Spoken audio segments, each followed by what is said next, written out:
मानव समाचार, मानवता के हक में हेच आहे की विदर्भ वेगळा झाला पाहिजे। गोंडवानाचं राज्य होतं त्यावेळं सोन्याचं नाणं चलनामध्ये होतं, म्हणूनच म्हटलेलं आहे आमच्या राज्याला म्हटलेलं आहे वराड आणि सोन्याची कुराड। आमचा विदर्भ जर वेगळा जर झाला तर आम्ही आंध्र प्रदेशासारखे, छत्तीसगड सारखे, इतर राज्यासारखे आम्ही सुद्धा स्वतंत्र होऊ। बेरोजगारी इथं राहणार नाही, खून, चोऱ्या आणि शेतकरी आत्महत्या या विदर्भात होणार नाही। तरी आम्हाला विदर्भ वेगळा हे आमचं मिशन आहे 23चं। नागपूरला आमदार आमचे चटप साहेबासोबत 15 लोक आमरण उपोषणाला बसले आहे।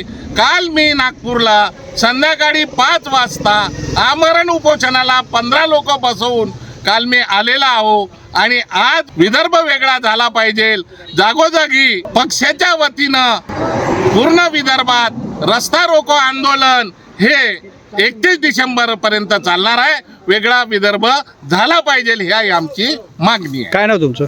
माझं नाव आहे होमदेव हरिभाऊ कनाके। 2014च्या आधीपासून वेगळ्या विदर्भाचं विदर्भ राज्य आंदोलन समितीचं हे आंदोलन सुरू आहे आणि या आंदोलनात काही काळ भाजपसुद्धा सामील होते। परंतु 2014च्या इलेक्शनच्या आधी गडकरी वाड्यावर वेगळ्या विदर्भाचा मोर्चा जेव्हा विदर्भवाद्याचा गेला त्यावेळेस गडकरी साहेबांनी 100 रुपयाच्या स्टॅम्पवर त्यांनी आम्ही जर सत्तेत पोहोचलो 2014मध्ये तर पहिल्या कॅबिनेटच्या मीटिंगमध्ये वेगळ्या विदर्भाचा ठराव पास करू असे म्हटले। परंतु 9.5 वर्ष झाले। आता भाजपवाले जर वेगळ्या विदर्भाचा विषय घेऊन जर सत्तेत पोहोचत असेल तर त्यांनी ते आश्वासन पाळावं याची आठवणीसाठी 27 तारखेपासनं हे आंदोलन सुरू आहे। 31 तारीख अल्टिमेटम आहे आणि चटप साहेब 27 पासून आमरण उपोषणाला बसले आहे। त्यांचं समर्थन करण्याच्या दृष्टीने बोरी इचोड या गावी वेगळ्या विदर्भाच्या दृष्टीनं शेतकरी संघटना आणि वेगळ्या विदर्भ राज्य आंदोलन समिती हे आंदोलन घेत आहे। तरी हा आमचा इशारा आहे, 31 नंतर आम्ही काय भूमिका घेऊ हे तिथे उपोषणाच्या वेळी ठरेल। आमची मुख्य भूमिका आहे विदर्भाचं वेगळं राज्य मिळावं। विदर्भ महाराष्ट्रात सहभागी होऊन एक भाषेचं एक राज्य राहावं या मुद्द्यावर विदर्भ महाराष्ट्रात सहभागी झाला। यात नागपूर करार झाला होता। परंतु आता कायच्या प्रत्येक सरकारने कोणत्या पक्षाचं सरकार असो त्यांनी तो करार पाळला नाही। विदर्भावर अन्याय करत गेला, विदर्भाचा बॅकलॉग वाढला गेला।